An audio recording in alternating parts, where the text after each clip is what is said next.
শুভ মহা অষ্টমী বন্ধুরা। তো আজকে হচ্ছে অষ্টমীর দিন সকাল, আর এখানে আমি বার করে নিয়েছি আমার সাজাগোজার সমস্ত জিনিসপত্র, কারণ এখন আমি রেডি হয়ে যাব হচ্ছে মন্দির অষ্টমীর অঞ্জলি দিতে। তো এই বছরে আমি এই ব্যাগটা, মেকআপ ব্যাগটা কিনেছি দার্জিলিং থেকে। তো চলো আমি এখানে রেডি হয়ে নিচ্ছি। ফার্স্ট আমি শাড়িটা পরে নিলাম, কারণ শাড়ি পরতে আমি একেবারেই পারি না, মোটামুটিভাবে নিজেই চেষ্টা করলাম পরে।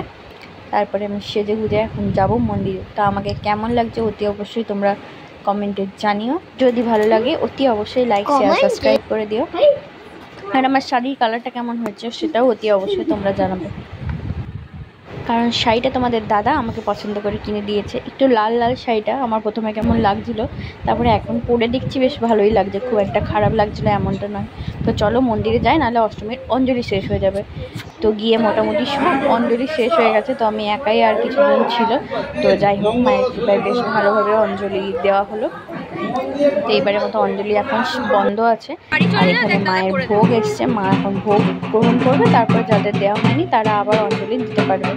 তো ভোগ সমস্ত আমার বাবা রান্না করেছে, আর চলো মাকে এখন ভোগ দেওয়া হবে, আর আমরা একটু মন্দিরে বসে এখন গল্প করবো। তোমাদের কার কেমন ভোগ কাটলো অতি অবশ্যই আমাকে কমেন্টে জানিও।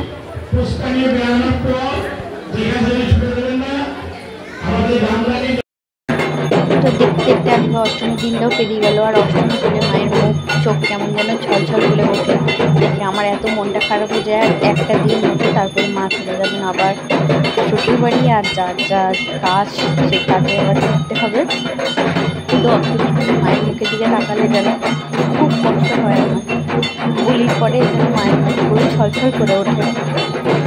আর শুধু হাতে রইল একটা দিন। তো চলো আজকে দিনটা সুন্দরভাবে কাটুক, এইটুকুনি প্রার্থনা, মা সকলের মঙ্গল করুক ভালো করে। মায়ের কাছে সারা বছর এইটুকুনি আমাদের চাওয়া পাওয়া।